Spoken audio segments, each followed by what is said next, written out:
예, 오늘은 규계, 어긋나라는 규계의 육효를 공부하려고 하는데, 그 육효를 공부하려고 하다 보니까 적어도 그 효에 대해서는 조금 알고 넘어가는 게 좋을 것 같아서 이왕 시작한 거 주역은 무엇인가 와 효에 대해서 한번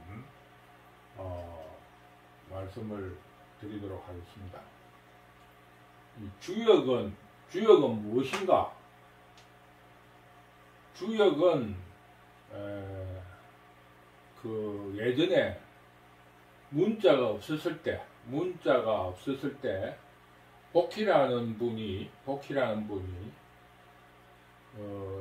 사물을 보고 사물에 대해서 형상을 그린 팔계 음양이라는 걸 가지고 음과 양이라는 걸 가지고 이 두 개 태극이라는 데에서 음과 양이 나오고 또 음에서 음의 양, 양에서 양의 양의 양 이런 식으로 또 이진법으로 사계를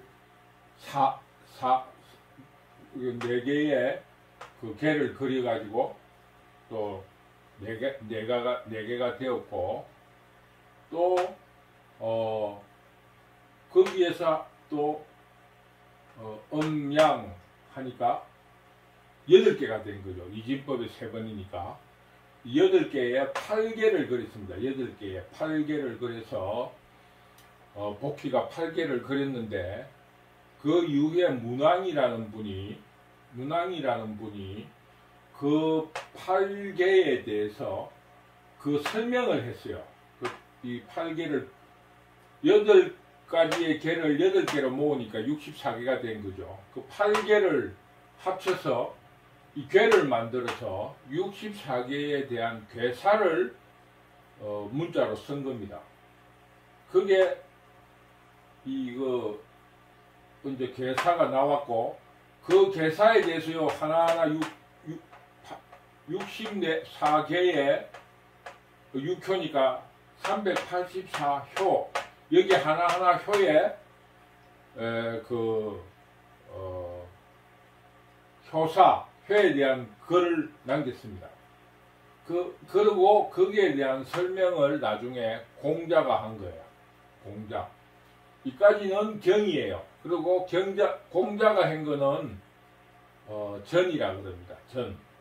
그래서 주역은 역과 전으로 되어 있어요. 경과 전, 역경과 전, 역전과 역경. 이 두 가지로. 근데 전은 공자가 쓴 거예요.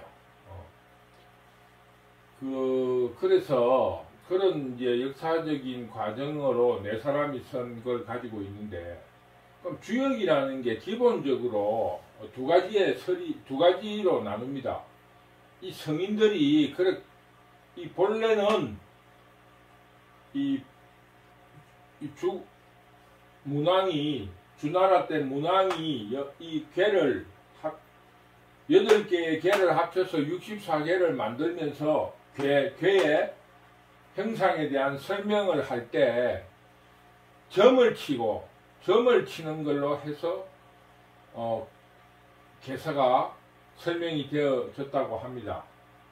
그런데 그 이후에 그 뜻을 받아서 공자까지 점에 대한 이야기를 위주로 그 주역이 쓰여졌는데 후세에 성인들이 쓴 훌륭한 글을 점에서만 쓸 수 있느냐 해서 그 도덕적인 의미, 정의적인 의미로 해석을 해서 정의역이라는 게 있고, 그래도 점이라는 걸 중요시 해가지고 점수로서 강조를 하는 두 분파가 있습니다. 물론 그 속에도 또 많은 분파가 있는데 크게 지금 현재로는 그런 분파를 가지고 있습니다. 근데 주역은 기본적으로는 저는 볼적에 정의역, 도덕을 강조하는 정의역이라고 할지라도 점수의 성격이 굉장히 강합니다. 그래서 기본적으로 주역은 피흉치길, 피흉치길이라고 하는 거예요. 피흉치길.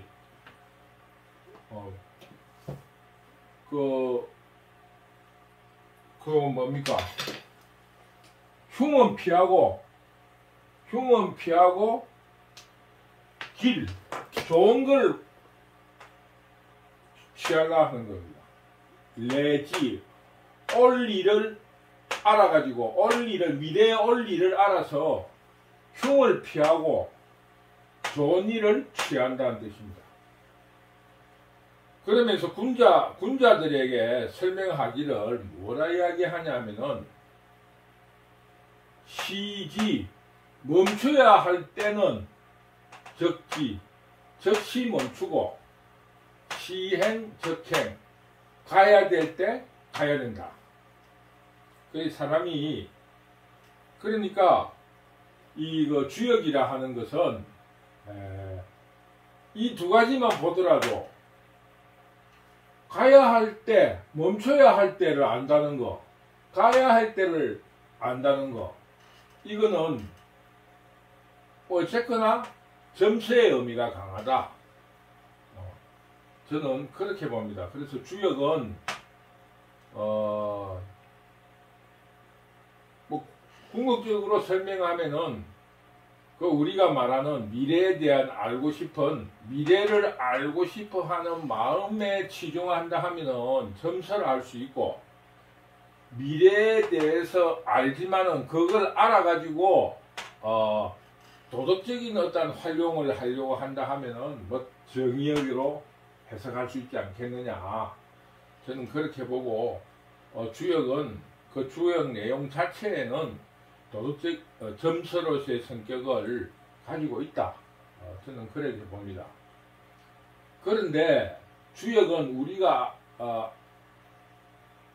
우리가 생각하는 거하고 다르게 굉장히 실천적인 경전이라 할 수 있어요.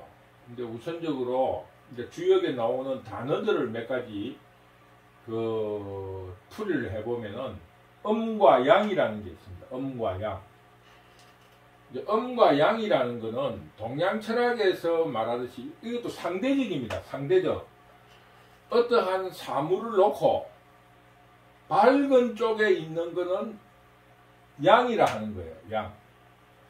조금 어두운 쪽 있는 거를 음이라 하는 겁니다. 그러니까 상대적으로 키가 170인 사람하고 165가 있다면 170을 양이라 하고 165는 음입니다. 또 165하고 160하고 있다면 165를 양이라 하고 160을 음이라 하는 거예요. 예를 들면 간단하게 말하면 남자에 대해서는 남자를 양이라 한다. 양 조금 뭐 씩씩하다, 힘이 세다, 뭐 이런 쪽을 양이라 하고, 밝다 이런 걸 양이라 하고, 조금 힘이 약하고 부드러운 걸 음이라 한다. 이렇게 정해놓은 거예요. 거기에 가치는 없습니다. 우리나라에서 이 유학이 들어오면서 지나치게 군자라는데 액센트를 두가지고, 그 양을 혹은 남성을 지나치게 우위를 두는데, 주역을 쭉 읽어보면은 그런 면이 없지 않아 있지만은 해석은 그렇게 하지만은 제가 읽어볼 적에는 음과 양을 가치적으로 양이 좋다, 음이 좋다 이렇게 하지는 않은 것 같더라고요. 왜냐면은 그 상대적인 비교를 하기 위해서 양에 대해서 조금 좋은 의미를 가지고 있는데, 뭐 동양 철학 전체에서 음에 대해서도 그 좋은 의미를 가진 그런 것도 많이 있으니까 저는 이거를 상대적으로 봅니다. 양. 그래서 너무 가치를 갖지 말자. 그 다음에 나오는 게 자천우지라는 말이 나옵니다. 자천. 하늘로부터의 도움. 하늘로부터의 도움이 있다. 자천우지. 하늘로부터의 도움이 있다. 하늘로부터의 도움. 하늘은 스스로 돕는다는 식으로 그 어떠한 그 천도를 어기지 않는 이런 사람들은 하늘로부터 하늘이 도와준다는 그런 뜻입니다. 그리고 상추, 음양상추, 음과 양은 서로 이렇게 밀어가면서 이 양이 있는데 음이 석 밀고 들어가고 음이 있는데 그 양이 밀려나가면 다시 이렇게 돌아와서 다시 양이 음을 밀어내고 서로 상추한다고 합니다. 상추. 그러니까 단절 이렇게 예를 들어서 괴가 시간이 바뀌었다 이래가지고 예를 들어서 이렇게 양에서 보름달처럼 되는 거예요. 보름달. 이 서서히 이 달이 깎여가지고 검은달이 되고 서서히 차오르듯이 음양이 탁 이렇게 갈려지는 건 아닙니다. 그래서 서로 상추한다 그래요. 상추하고 또 어떤 그 실천적인 학문이라는 것을 알 수 있는 게 또 뭐냐 하면은 이런 글이 있잖아요. 어떤 글이 있냐 하면은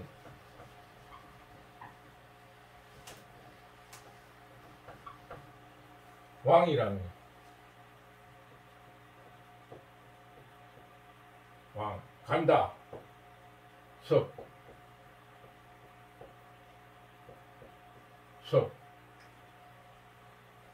이 간다는 거예요. 간다. 이유유왕이라 이 갈바가 있으면은 이롭다는 거예요. 갈바가 있으면은 이유유왕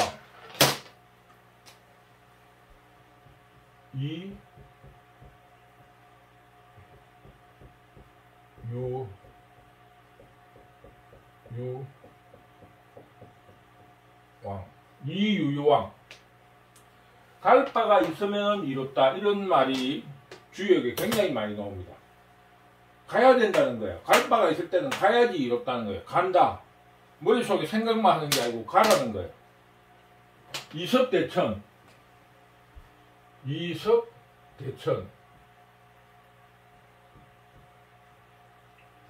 큰 냇물을 건너라는 겁니다. 이 섭이라는 거는 맨발로 걷는다는 뜻이에요. 이 강을 걷는다든가 이런 거는 뭐 성경이라든가 경에 많이 나온 일인데 섭대천 큰 냇가를 맨발로 건너면 이롭다는 거예요. 이유유왕 갈바가 있으면은 이롭다. 이것처럼 행동적으로 때가 되면 아까 말한 대로 가야 될 때는 가라는 겁니다. 가야 될 때는 가야 되고 멈춰야 될 때는 멈추라 하는 것이지 방 안에서 뭐 경만 읽고 있으라 이런 거를 주역에서는 말하지 않습니다. 그 다음에 주역에서 말하는 거는 상이에요. 상인데 상을 까지 말한 대로 오키씨가 8개를 만드는 거예요. 8개. 이거를 양이 3개일 때가 이거는 하늘을 말합니다. 하늘을. 음이 많은 거. 이거 곤이라고 해요. 땅.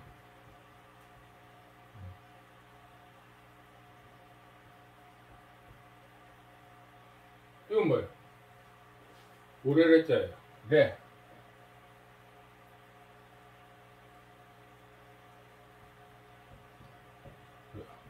우레.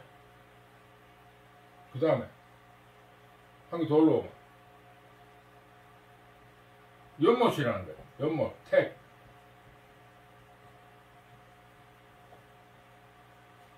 다 됐죠? 그 다음에 이래 된 거. 이건 산이라는 거예요. 산. 그 다음에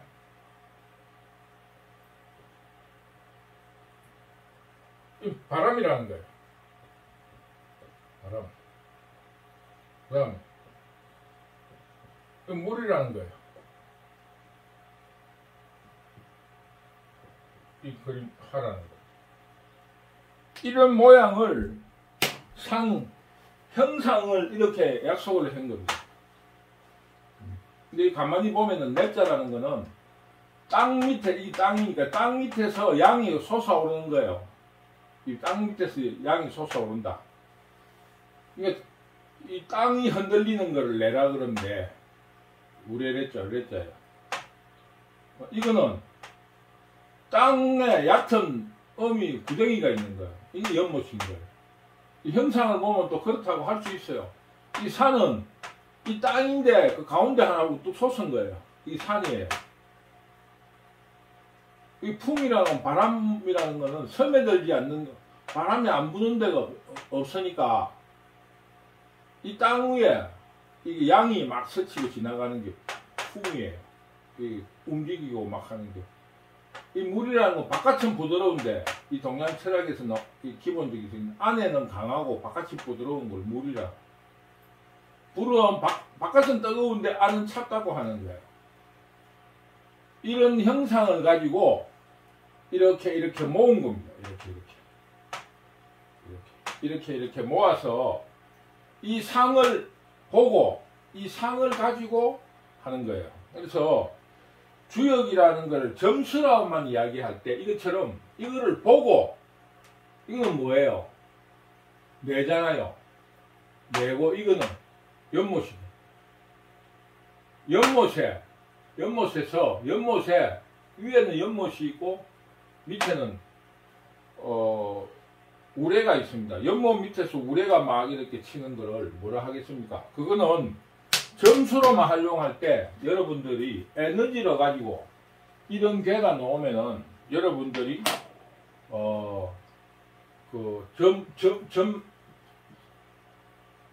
점풀이를 할 수가 있는 겁니다. 이거는 택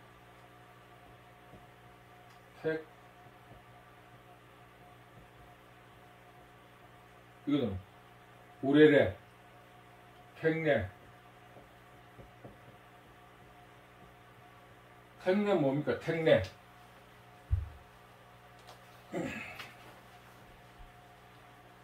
택내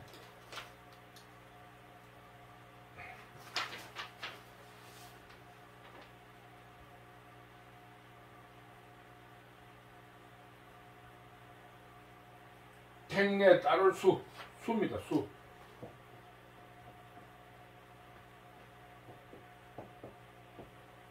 택내 수점, 택내 수.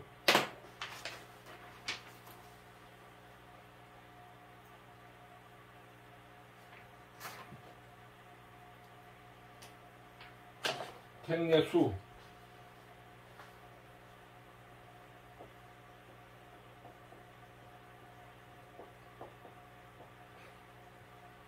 택내 수. 이런 상을 가지고 있습니다. 상. 주역에 대해서 아까 이야기했는데, 아까 말한 대로 점서의 성격이 강하다. 그러나 점서이면서도 굉장히 그 행동을 요구한다. 이섭대천 뭐 이런 거. 자천우지. 엄양 뭐 아까 뭐라 했습니까? 엄양 뭐라 그랬어요? 엄양상추. 서로 밀어낸다. 상. 그리고 이 주역에 가장 중요한 거는 상입니다. 상. 이 형상을 가지고 서로 이야기하는 거예요. 그 다음에 주역의 기본 그거는 궁적변. 궁하면 변하는 거예요. 이 화학적으로도 그래요. 물이 끓으면 전기가 되잖아요. 변하는 거예요. 변하면은 통하게 되어 있습니다. 이때하고 지금 궁할 때하고 변했으니까 다르니까 통하게 되어 있는 거예요. 딱 막혔는데 변했어요. 그럼 본질이 좀 바뀌었잖아요. 그러니까 통하게 되는 거예요. 통하면은 오래 간다는 거예요. 그건 무슨 말이냐 하면은 역이라는 거는 변하면은 언제든지 변해야 됩니다. 종시원리에 종시원리. 끝이 나면은 궁하면은 변하는 거예요. 다시 시작하는 겁니다. 다시 시작해가 통하면은 또 통화가다가 궁하면은 변하고 변하면 통하고 그 통하게 되면은 오래 간다는 겁니다. 이 주역의 기본 원리입니다. 근데 오늘은 뭡니까? 주역의 어긋날 규를 규의 6효를 공부하기 위해서 효에 대해서 한번 이야기해 주려고 이야기가 된 거니까, 본론적으로 요거는 초효라 그래요. 초효. 1이라 합니다. 초. 이 2효, 3효, 4효, 5효, 6효라 안 합니다. 이거는 상. 이거 상이라 그래요. 상. 이건 상이라 그러고, 이거는 상이라 그럽니다. 그리고 나이로 말하면 이게 10, 20 이렇게 쭉 올라가. 여기 60이에요. 60. 사회 계급으로 말하면은 여기가 서민이에요. 서민. 여기가 제후예요. 제후. 여기가 지금 30, 뭐 이런 말하면 청와대 비서실. 청와대 비서실이 아니면은 영의정. 뭐 옛날로 치면 여기는 왕이에요. 왕. 임금. 여기는 은퇴한 고문. 은퇴한 고문. 아니면은 왕사. 왕의 선생, 왕사.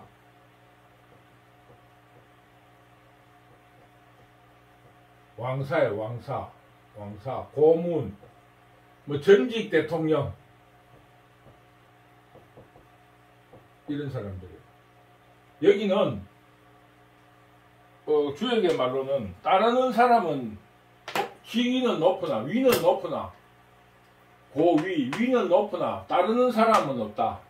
이 따르는 사람이 없는 여기에요.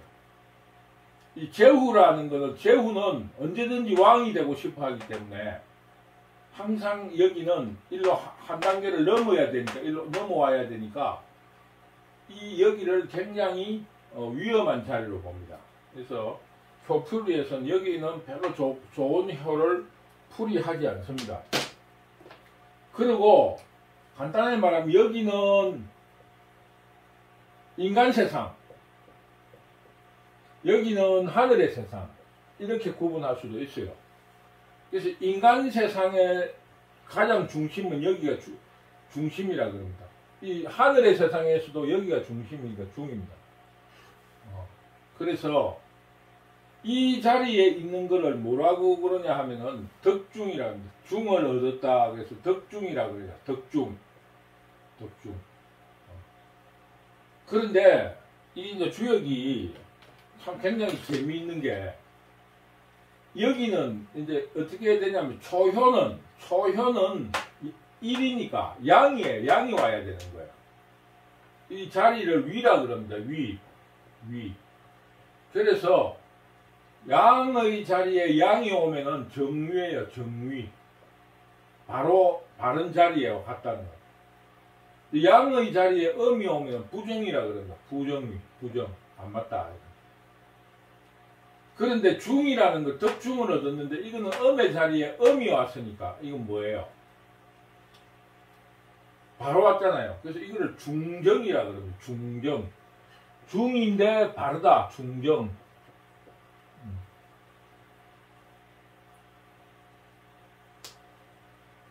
뭐 이런 정도로 알고 있으면 되겠습니다. 그래서 인간 세상의 중에 있는 거, 이 중, 이 동양철학에서는 중을 굉장히 중요시하는데, 이 중의 이 자리에는 효풀이를 되게 다 좋게 합니다. 덕중을 했으니까.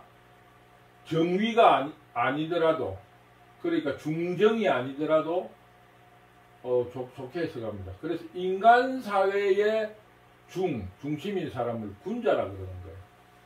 여기를 왕이라 하기도 하고 성인이라 그럽니다. 성인. 여기를 성인이라 하는 거예요. 여기를 성인. 여기는 군자, 여기는 성인. 대강 아시겠죠? 그러니까 금계로 말하면은 여기는 잠용, 물용, 공부할 때예요. 물속에 잠긴 용이에요. 20대는 밭으로 나온 용이에요. 밭으로 나온 이견대인. 20대 사회에 나왔을 때 좋은 사람을 만나면 좋은 거. 이견대인이야. 이견대인. 좋은 이견대인이다. 20대. 왜 근께 20대 이야기를 하냐 하면은 이견대인, 이견대인. 큰 임금 같은 큰 사람을 만나면 이롭다. 20대는 좋은 사람 끌어줄 멘토를 만나면 좋다. 뭐 이런 이야기를 할 수 있겠죠. 3. 재우는 군자. 재우는 군자 종일 근건. 이 재우는 뭐냐 하면은 그 사람이 뭡니까? 왕이 되기 위해서, 천하 통일의 왕이 되기 위해서 종일토록 노력하고 일하고 공부하고 하는 거예요.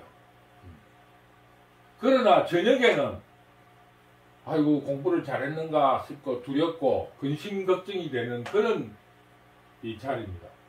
그러니까 제가 왜 효를 이렇게 설명을 해주냐면 앞으로 모든 주역의 육효는 그런 그 정신 속에서 이 육효가 풀이 됩니다. 소효는 아주 공부해야 되고 초라하고 사회에 첫 출발을 내딛는 사람들,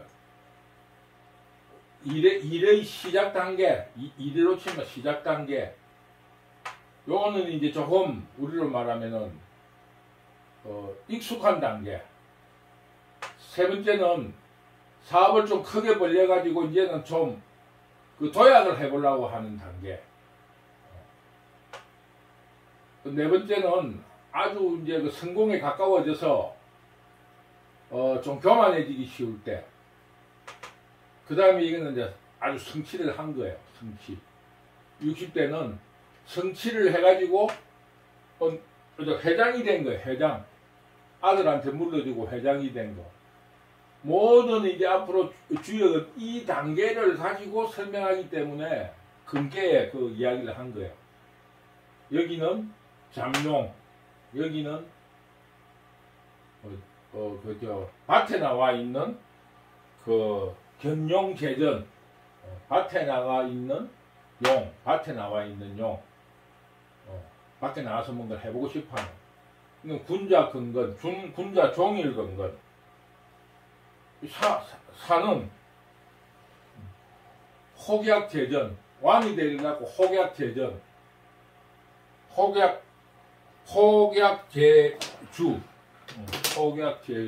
혹약재연, 연못에서 혹약재연, 혹약, 도약한다는 거예요. 혹약재전, 혹약재연, 연못에서 뛰어오른, 연못에 있는 용이 뛰어오르려고 하는 거. 여기 아까 말한 이 금께서 그렇게 되어 있습니다. 용이 뛰어는 무구라, 혹약재연 무구라. 하늘에 오르려고 도전을 했는데 실패해도 아무런 흠이 없는 거예요. 이때는 그렇게 노력해야 될 때예요. 그 다음에 왕이에요. 왕. 비룡제천. 용이 하늘에 날아가는 비룡제천이라. 비룡제천. 60대는 뭡니까? 우리가 은퇴하고 나면 그때 잘했을걸. 항용유해라. 너무 높이 올라간 용은, 아니면은 교만한 용은 후회스럽다는 거예요. 그러니까 상육이라 그러는데, 상구는 양이고 상육은 음이에요. 그런데 이 육은 여섯 번째 현은 은퇴한 사람들입니다. 그러니까 이거를 가지고 조금 후회스럽고 이런 식으로 해석을 하고, 여기는 비룡제천, 잘 나갈 때 적으로 해석을 합니다. 성공했다는 뜻이고, 여기는 도전해야 된다는 거, 이런 이야기를 합니다. 여기는 도전하고 싶고 불안하고 이런 거, 불안한 거예요. 이 가고 싶은데 갈 수 있을까 없을까 고민하는 시기. 이때는 세상에 나와서 그런 거 할 때, 이거는 공부할 때, 뭐 이런 겁니다. 그런데 여기서 이제 이야기하는 거는 또 이제 한 가지 이야기가 이 빗개 비효의 비개가 비효 비라는 건 이웃이라는 뜻입니다. 이웃 가까이 있는 이웃이에요. 초효의 비는 이웃은 이게 이웃입니다. 이 비가 되느냐? 양인데 이 음이니까 비가 됩니다. 이거는 이렇게 이웃이 되는 거예요. 그래서 이 음은 양의 이웃을 얻기 때문에 이 힘을 좀 받는 거예요. 이 두 번째 효는 굉장히 좋은 효입니다. 왜냐?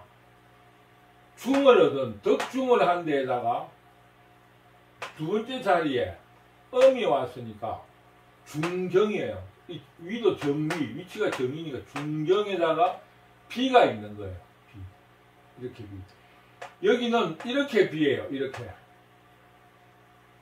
이렇게도 비가 됩니다. 아래로도 비고, 아래는 비가 되는데 위로는 비가 안 되잖아요. 음과 음이니까. 이것도 그래요. 이렇게 이웃입니다. 이웃이 되죠. 비가 되는 겁니다. 양과 음이니까. 이거는 이웃이 안 됩니다. 양과 양이니까.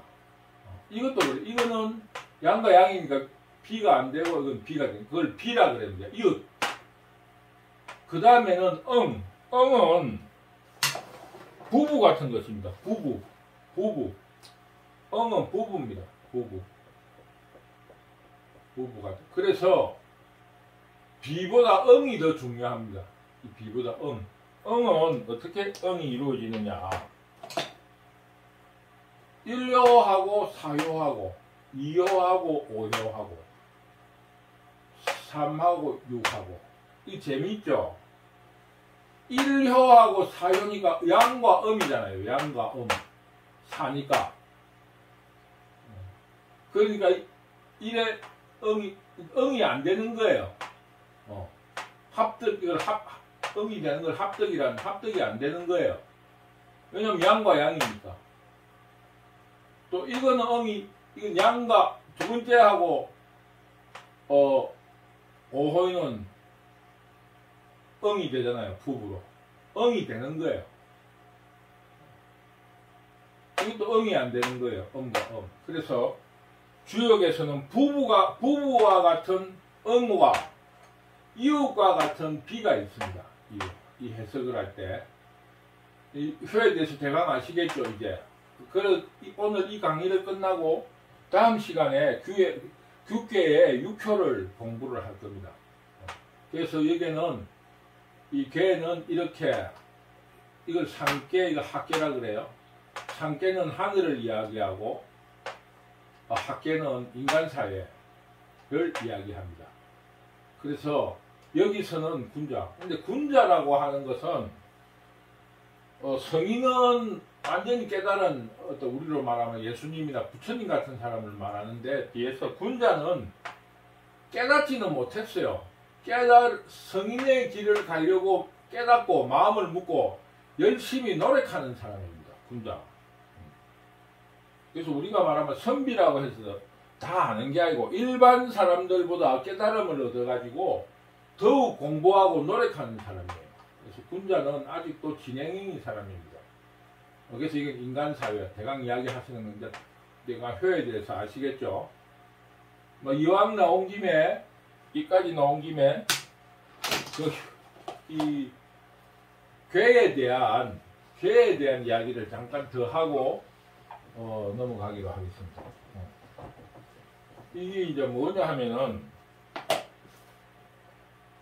이 괴를 해석을 할 적에 그 근본적인 사상, 근본적인 그 밑바닥에 흐르는 그거를 추론하기 위해서 이 괴를 조금 변화를 시킵니다. 괴를 변화를 시키면은 도전깨라는 게 있어요. 도전깨라는 거는 거울처럼 이걸 뒤집는 거예요. 그대로 뒤집는 거예요. 그러니까 이게 음은 6이에요. 나중에 기회 되면 설명하겠습니다. 이거는 음이에요. 음을 6으로 읽습니다. 9는 양계는 9로 이렇습니다. 9. 다음 설명을 해드리겠습니다. 숫자는. 그래서 이 상육이 초효가 되는 거예요. 초효. 그럼 이게 두 번째 호가 되는 거예요. 그대로 오는 거예요. 그대로. 그러나 이게 뒤집어지니까 이게 바뀌었죠. 그 다음 이거는 그대로 오는 거예요. 그러면 아까 이 상으로 말하면은 이거는 뭐예요? 산이잖아요. 산. 이거는 풍이잖아. 바람이잖아. 그러니까 산풍 뭐예요? 아직 잘 외우지를 못합니다.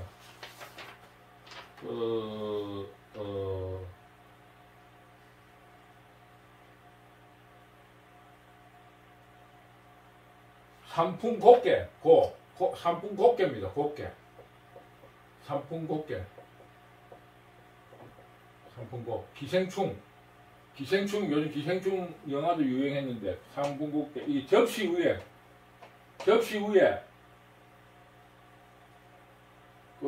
벌레가 3마리 있는 거예요. 그래서 오래된 제도 같은 걸 말합니다. 오래된 제도 같은 거. 그래서 이 조그마한 조그마한 개선, 버벌 개정, 이라는 거에 그런 거를 말하는 괴예요. 산풍곡괴. 이 산풍곡괴가 되는 겁니다. 상하교획괴라는 건 요거를 그대로 바꾸는 거예요. 그러니까, 택내니까, 이게 올라가는 거예요. 내가 올라가는, 내 택. 이 상하를 바꾸는 거예요. 상하를 바꾸는 거를 내택. 내택 기매께입니다. 기매.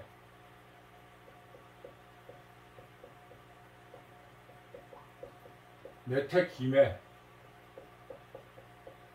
내택 기매께예요. 내택 기매라는 건 뭐냐? 내택 기매께. 내택이라는 게, 기매라는 게 뭐냐면 귀. 시집갈 기에 누이맥자입니다. 누이를 시집 보낸다는 뜻인데, 이거는 어떻게 해석하냐면 저는 그렇게 해석해요. 귀하는 거예요. 성인의 도에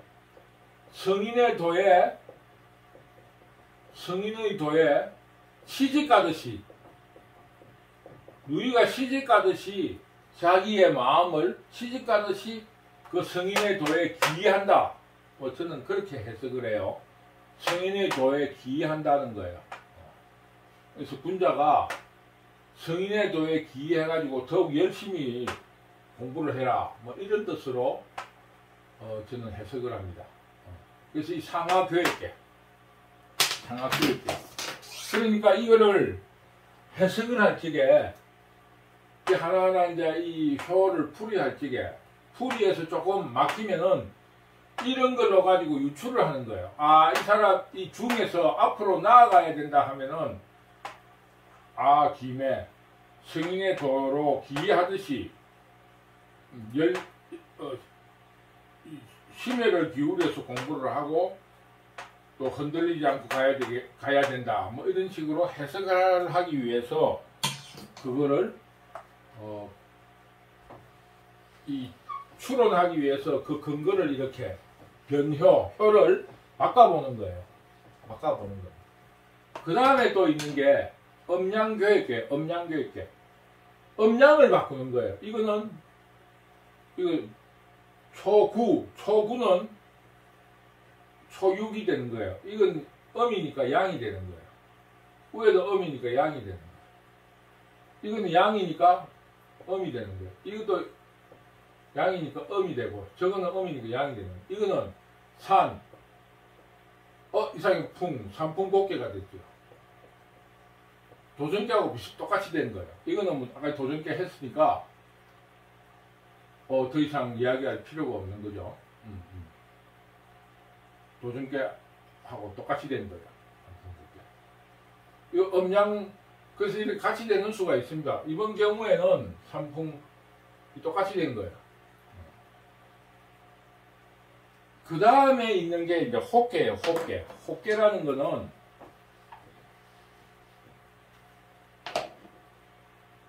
요렇게 요렇게 요렇게 요렇게 요렇게 요렇게 서로 안에 있는 거로서 가지고 이 개를 만드는 거예요. 이렇게 이렇게. 이 밑에가 밑에는 뭡니까? 이 산이 됐죠. 위에는 책이 됐죠. 연못. 이 책산 함께는 책산 함께. 책산 함께예요. 함께. 함께. 책산 함께. 이 호깨라 이렇게 그러니까 혀가 이렇게. 근데 제가 왜 이런 말씀드리면 지금 현재 경전에 이렇게 나와 있지만은 이 이제 점을 좀 더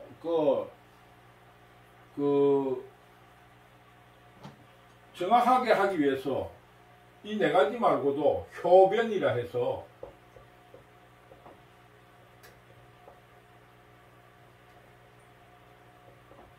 이런 식으로 혀를 변화를 시켜가지고 자기 나름대로 점수를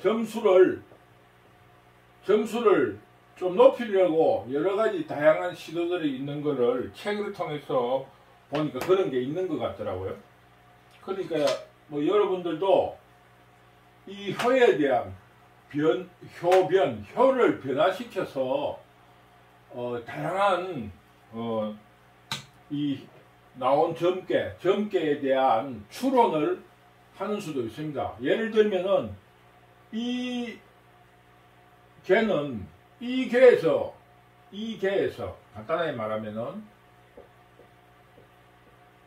이 개에서 첫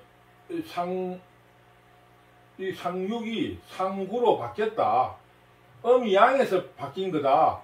이렇게 변한 거다 해서 이 개를 풀어서 이 개의 음에 대해서 푸는 그런 방식도 있어요. 이거는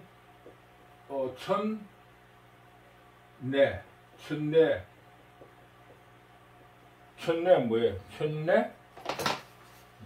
난 다 외우지를 못했습니다. 천내무망이에요. 천내무망.